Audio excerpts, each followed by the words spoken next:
नमस्कार, आप देख रहे हैं एम न्यूज 24x7। पेश है आज की सुर्खियां। पीएम बोले, जिस कृषि कानून को नीतीश ने बिहार में पहले ही खत्म किया, उसे हम आज देश से हटा रहे हैं। प्रधानमंत्री नरेंद्र मोदी ने कहा कि किसानों को शोषण से बचाने का रास्ता बिहार ने दिखाया। जो काम कभी बिहार ने करके दिखाया था, आज देश उसी रास्ते पर चल पड़ा है। कोसी रेल सेतु समेत बिहार की 12 रेल परियोजनाओं का उद्घाटन करने के बाद प्रधानमंत्री लोगों को संबोधित कर रहे थे। प्रधानमंत्री ने कहा कि कृषि सुधार विधेयक ने हमारे अन्नदाता किसानों को अनेक बंधनों से मुक्ति दिलाई है। इन सुधारों से किसानों को अपनी उपज बेचने में और ज्यादा विकल्प मिलेंगे और ज्यादा अवसर मिलेंगे। यह विधेयक किसानों के लिए रक्षा कवच बनकर आया है, जो उन्हें बिचौलियों से मुक्ति दिलाएगा। यही नहीं, ये हमारे कोऑपरेटिव्स, कृषि उत्पादक संघ और बिहार में चलने वाले जीविका जैसे महिला स्वयं सहायता समूहों के लिए एक सुनहरा अवसर लेकर आया है।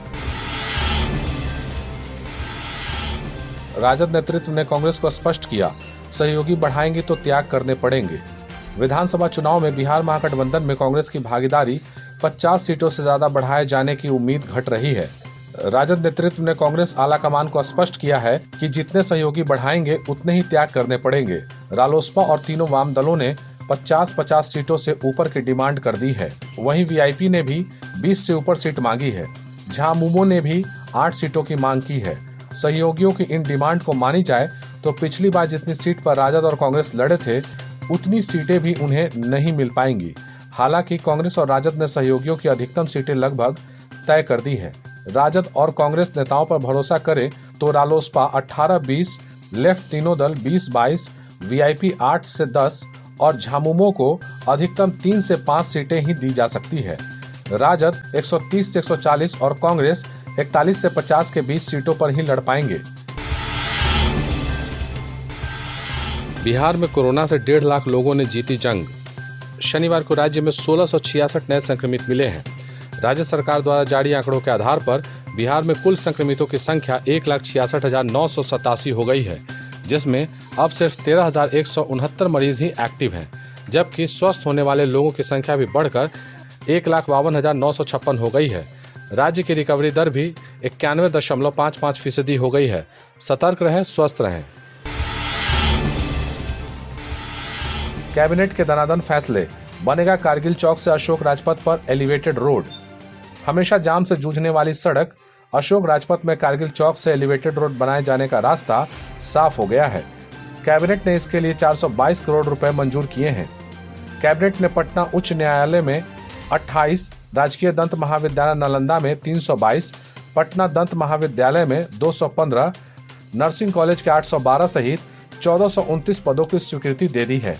वहीं सचिवालय स्पोर्ट्स को भी नया रूप मिलेगा।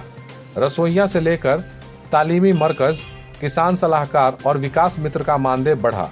वहीं मदरसा और संस्कृत शिक्षकों के मूल वेतन में 15% की वृद्धि हुई। इन्हें 1 अक्टूबर 2020 से ईपीएफ का लाभ भी मिलेगा। साथ ही आंगनबाड़ी सेविका, मिनी आंगनबाड़ी सेविका और सहायिका का वेतन भी बढ़ा दिया गया है। ओवैसी ने देवेंद्र यादव के साथ बनाया नया गठबंधन, यूडीएसए के नाम से जाना जाएगा। विधानसभा चुनाव के नजदीक आने के साथ ही बिहार में राजनीतिक सरगर्मी तेज हो गई है। कई दल अपनी ताकत दिखाने के लिए गठबंधन कर रहे हैं। इसी कड़ी में सांसद असदुद्दीन ओवैसी की पार्टी AIMIM और पूर्व केंद्रीय मंत्री देवेंद्र प्रसाद यादव की पार्टी समाजवादी जनता दल के बीच गठबंधन हुआ है। गठबंधन को United democratic secular alliance UDSA का नाम दिया गया है। ओवैसी और देवेंद्र यादव ने कहा है कि दोनों दल मिलकर बिहार विधानसभा का चुनाव लड़ेंगे। उनकी पार्टी किसी भी अपराधी को टिकट नहीं देगी और साथ ही कहा कि गठबंधन को विस्तार देने के लिए अन्य दलों से भी बात चल रही है। नए गठबंधन और राजद से भाव नहीं मिलने के सवाल पर ओवैसी ने बड़े ही शायराना अंदाज में कहा कि हम तो ट्विंकल ट्विंकल लिटिल स्टार हैं, लेकिन बिहार की जनता देख रही है कि कौन कौन किसको भाव दे रहे हैं। जो लोग हमें वोट कटवा कहते हैं, उन्हें 2019 के चुनाव के परिणाम याद रखना चाहिए। मुस्लिम मतदाताओं पर किसी का कोई अधिकार नहीं है। काम हो वैन से प्रचार का या फिर बैनर पोस्टर का, हो डिजिटल मार्केटिंग, यूट्यूब, फेसबुक या SMS का, ऑडियो डबिंग हो या फिर काम चुनाव प्रचार का, वर्चुअल मीटिंग के साथ ही है यहाँ समाधान हर एक समस्या का। और हाँ, चुनाव प्रचार के लिए स्पेशल पैकेज भी है, तो फिर जल्दी ही संपर्क करें 8651504128 या 9065986645।